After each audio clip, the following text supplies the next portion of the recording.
Vicepresidente, oggi Villa Contarini è diventata un po' la Biennale di Venezia con il padiglione Veneto. Ma siamo riusciti, idea geniale di Sgarbi, finalmente a portare, come dico io, la Biennale a terra. È una cosa straordinaria la Biennale di Venezia, il mondo ci guarda, guarda Venezia, la storia della Biennale, quante belle mostre, quanti artisti, che bella storia. Però c'era un sogno che non riusciamo a cogliere, far sì che questa Biennale fosse veneta, fosse anche nostra.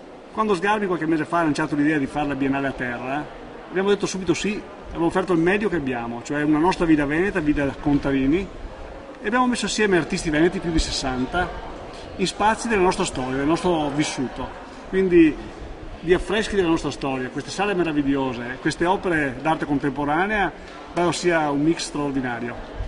Quindi l'arte contemporanea in un luogo così storico, quindi l'invito anche a visitare questa mostra fino a novembre. Lo fa lei come assessore alla cultura?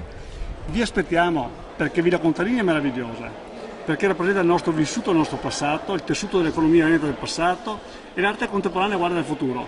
Allora, siccome noi parliamo sempre dei giovani del futuro, non c'è di meglio che guardare al futuro in un ambiente che ha sapore di passato.